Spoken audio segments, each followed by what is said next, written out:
When you see a badge like this, what often comes to mind? For me, it's two words. Sum-sum.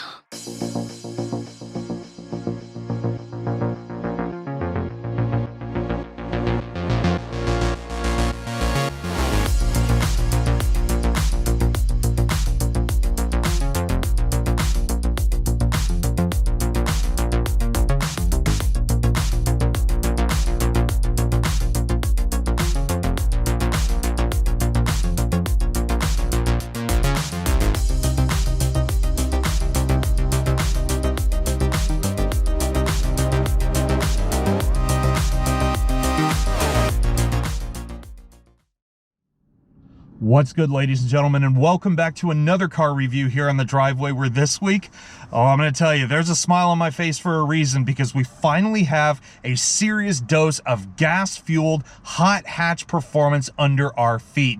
This is the 2022 Mazda 3 Turbo. Yeah, you did just hear me right. A turbocharged compact hatchback, or in some cases a sedan, with about as much credentials as the beloved Mazdaspeed 3.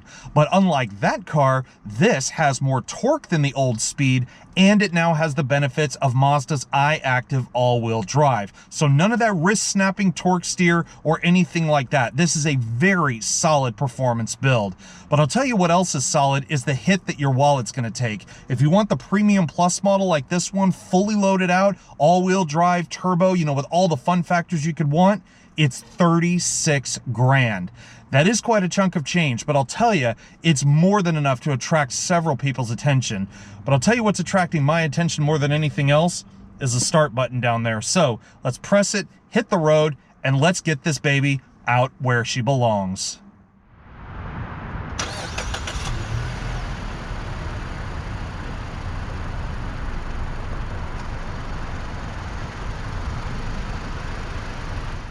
So if you've known me for any recent amount of time, you'll know that I've described certain vehicles as having a Jekyll and Hyde personality. And what I mean by that is, you know, it's a car that's easy to drive, it's comfortable, it can be relatively quiet, and it'll get you over 30 miles to the gallon if you drive it right.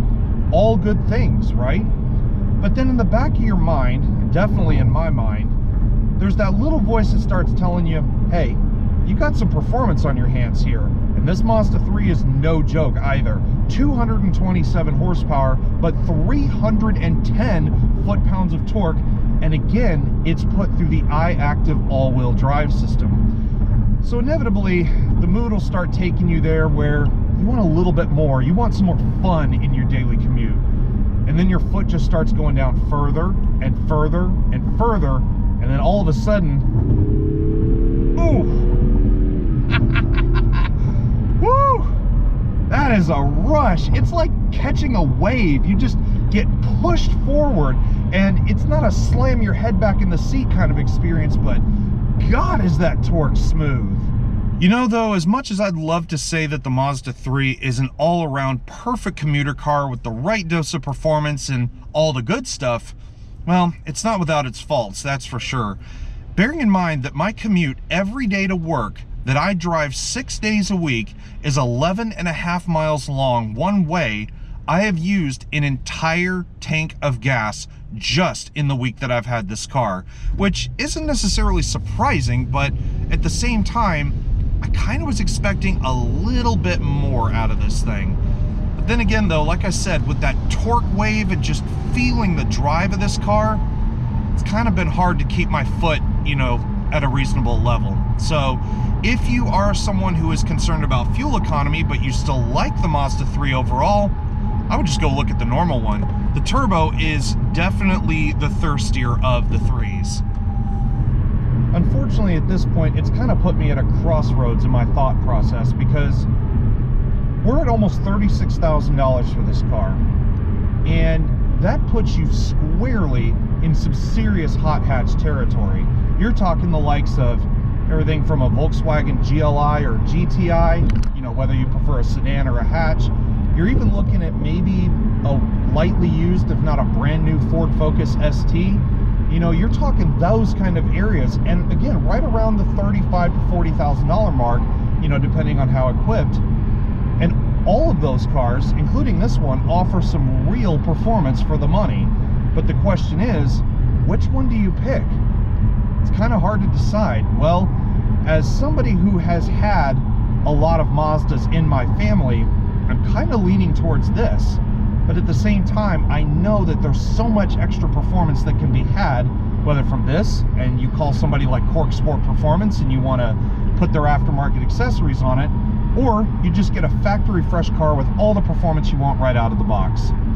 And another thing that's kind of crept up is the fact that, yes, it's a turbo, and yes, it's an automatic transmission from the factory, but there is a reason for that, because it's really the only transmission that Mazda has in their arsenal that can hold the torque band and keep up with the all-wheel drive system. So if you are an enthusiast and you don't mind having an automatic in your daily commuter, but you want having some performance on hand to be a benefit as well, it's a great package all around. But if you want to stick, well, Mazda 3 Turbo, sadly, is missing out on that party too.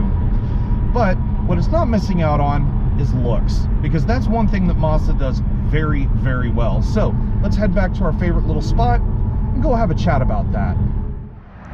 Now, despite the new boost in performance, which is always an exhilaration in and of itself, the Mazda 3 is a relatively simple car for this new generation, and that's done by eliminating a lot of excess. You notice, for example, there's no fog lights on this one. On the prior generation, there were fog lights in those lower corners. And also we have things like the air guides on the lower half of this Premium Plus model with a gloss black chin spoiler that kind of makes it look like it has a little bit of an underbite. Now, what does work and what I've loved is the way they've redone the styling. It's very familiar. You have the automatic high and low beam LED headlights with the fading LED turn signal up top. They are auto leveling and adjusting, as well as auto high beam assist equipped. And other familiarities are like the grille. It's very deeply set into the front end, and the design is something we've seen on a lot of modern Mazdas. The CX-9, the CX-5, and even the Mazda 6 all have this very familiar grille shape. But again, where you might find a normal chrome strip on some other models, again, they got a little heavy-handed with the gloss black on this one. Being a Premium Plus as well, you get the front and rear park assist and a 360 camera, where the front one is actually hidden just above the Mazda badge. Now, if size doesn't really matter to you, believe it or not, you are staring at the smaller of the two Mazda 3s on offer. The Mazda 3 hatch at 175.6 inches long here is almost exactly 8 inches shorter compared to the four-door sedan. And that's despite the fact that you can get both of these in the exact same configuration that you see here, which is kind of bizarre. So again, if you're not looking for the biggest Mazda 3 out there, well, the hatch is going to be your answer. What I do like size-wise, however, is what's down here. I'm still not a fan of the fact that they painted these wheels gloss black, but we have 18-inch alloy wheels with the split 5-spoke design. I really like these. They kind of are a more classic Mazda-esque design. I feel like I've seen them a couple of different places before, but either way, they're wrapped in 215/45 series Bridgestone tires. You can see 4-wheel disc brakes underneath, and honestly, if they were silver compared to the gray, I think that might actually work a little bit more in my favor. Now, before we continue on with the tech, take a look down the side of this car. You notice how even though there's beautiful curvy lines in the hood, on the front bumper, around the wheel arches, and so on, there's not really any of that going on down the side of this car. It's not as flashy or as in your face as you might think. And being a more simple-minded person, I actually admire that about Mazda. What I don't admire is, again, the excess amount of gloss black on this car. I just think it's a little too much. The mirrors have the turn signals in the side of them with a little reflector lens on the side here. You've got blind spot monitoring with rear cross traffic alert and rear cross traffic braking on this Premium Plus model. We have a power tilting and sliding sunroof up top, kind of the same small size you'd find everywhere else. And you also have Mazda's advanced keyless access. I love the key to this thing. It may be a little thick in terms of its width, but all the thin buttons on the side, all the usual ones, lock, unlock, you've got panic, and a releasable key blade that is located inside the fob itself. Now, at the moment, the car should be unlocked, but in case it's not, you just tuck the key in your pocket, you grab the handle as you would any other, and then if you want to lock it, there's a little indented pattern right here on the side. Just touch it. Now, although the front of this car may seem pretty familiar to a Mazda fanatic like me, When I look at it from the back, I see something much more futuristic. Aside from, again, more of that gloss black, there's that giant patch of it along the lower bumper and the gloss black spoiler up here on top. I love the way Mazda is designing this. Again, it's kind of got a cute, chubby look to it. It's got these rounded little haunches on the side, and I think that just adds to the more youthful aspect of this car. But some of the cool things I like are the LED taillights. They've got the rings, which are on the inside and out, but if you look at the reverse lights and turn signals, they look like the crosshairs that you'd see down the scope of a rifle. I love that. It just adds, again, something you don't see every day. Same thing with a turbo badge under the i-Activ one and the all-wheel drive badge under the Mazda 3 logo. Two things, again, you really wouldn't see on an everyday Mazda 3 unless you knew what to look for. Now again, keeping the size difference in mind between this and its four-door counterpart, you would think that the hatchback would be, well, a good bit less practical, but we open that very sizable hatch, and inside we actually have 20.1 cubic feet of cargo volume, which is nice because first of all, you have a pretty deep floor, so there is a little bit of a hump to lift your objects over. But if perhaps you think that's just not enough at all, you do have a removable parcel shelf and a 60-40 split fold back seat. Fold that down, take the parcel shelf out of the way, that suddenly increases to 47.1 cubic feet of space, which is extremely helpful if you have larger objects. But also, one other extremely helpful thing, no fix-a-flat kit in this car. You do actually get a spare tire under there. So if you're looking for a more utilitarian Mazda 3 and the four-door just doesn't seem to cut it, well, the hatchback's your answer. Now, although this car might seem pretty simplistic from the outside from what we've seen so far, that is nothing compared to when you open the door and you look inside. Now, I'll be fair, I am not a fan of brightly colored interiors. I kind of like more neutral colors like what you'd see on the outside. But the red interior in this car paired with that polymetal gray on the outside, it is just such a wonderful combination. And although it might look bright on camera, it's actually a little bit darker than you think. It's almost like a red wine color. It's absolutely beautiful.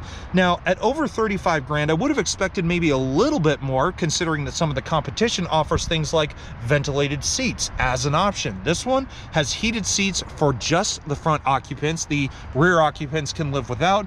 But apart from everything else, the design in here is just so beautiful. Look at the steering wheel. Nice and thin rim. You have the nice little grips up top. I love kind of the thinning out of the spokes that they've done. They're not so fat like they used to be.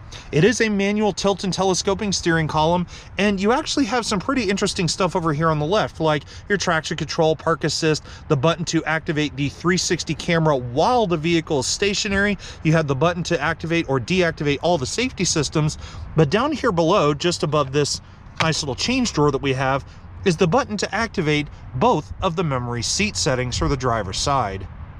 Now, if there's one thing that Mazda consistently gets right here in the modern age, it is such an attention to detail that they have when constructing every single of their vehicle's interiors. And even as I'm sitting here on a freezing cold day enjoying my heated seats, and in this case, a heated steering wheel as well, it just speaks volumes to me. But also speaking of volumes, look at the buttons on the steering wheel. Some of them are quite large, like your radio volume, seek track, the distance sensor, and cruise control functions for your adaptive radar cruise, which is this little button down here. But you also notice these little silver buttons on the bottom. When it's a little brighter outside, well, they could be a little hard to read. But over here on the left, hands-free Bluetooth and the info button that allows you to change the center display here, which normally is just comprised of your speedometer, into things like relevant information such as average MPGs and so on. Or you can also get the lane tracking function, which is this little button right here, which also includes lane departure warning with active steering assist. Now, of course, what would this high-tech hot hatch be without a sizable infotainment system to go with it? And while sizable is not exactly the first word I think of when I look at this Mazda 3's infotainment, I have very much enjoyed using this. It is way better compared to all the old systems that Mazda has had in their cars before. We have an 8.8-inch screen with the newest Mazda Connect infotainment, and it has all the usual stuff like Android Auto, Apple CarPlay, hands-free Bluetooth communication, satellite radio, radio, I mean, all the usual suspects. But in the Premium Plus, we do have the onboard navigation, which, to be fair, is one of the better onboard GPS systems that I've used, but I'm still more used to things like Google Maps, Waze, all that kind of stuff.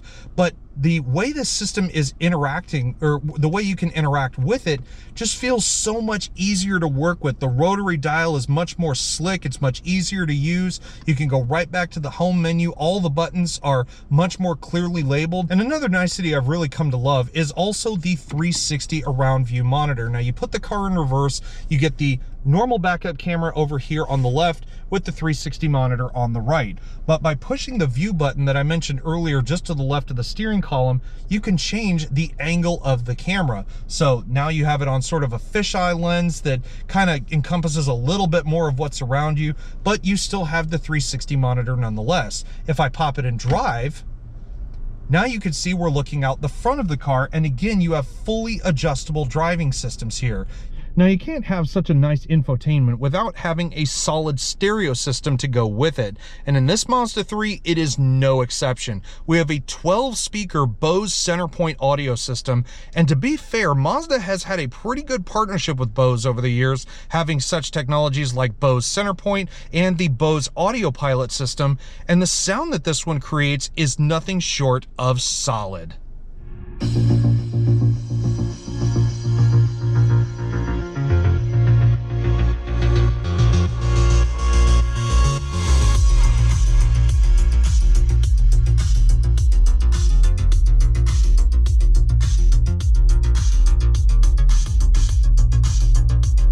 But unfortunately, as nice as this interior is, there are a couple of gripes I must bring up. First of all, I thought that maybe down here in this cubby hole, just in front of these two sizable cup holders here, that there would be, say, a wireless charger. But unfortunately, I have found out there is no such item back here. So I tried the center console, and there's no wireless charger there.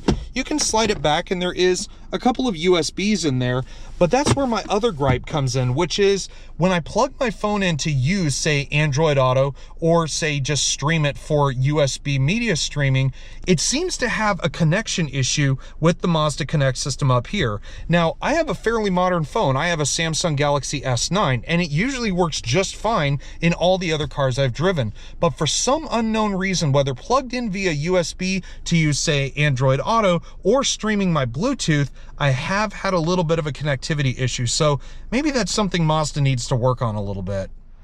Now let's assume you want to take some friends along with you for the ride, and also considering that this car is again 8 inches shorter compared to the 4-door sedan, well, at the seating position where I have it right now, you better pray you have some really short legs, or suddenly I become a shorter driver, because there is no way at over 6 feet tall that I could easily fit behind myself back here.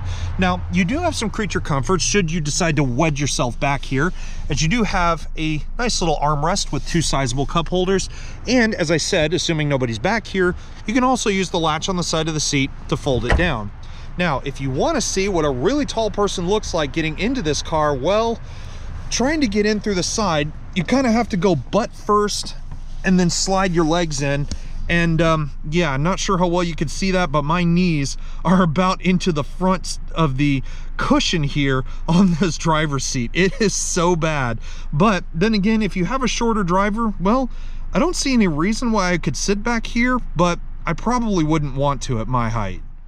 And with all that being said, this now wraps up our review and drive of the 2022 Mazda 3 Turbo all-wheel drive Premium Plus. I know that's a heck of a mouthful to say every time, but trust me, this car has a lot to say for itself. Considering that it's sort of picking up where the old Mazdaspeed 3 left off, it is a brilliant package for anybody who wants a little bit more of a spirited performance out of, say, just a normal economy-minded hatchback.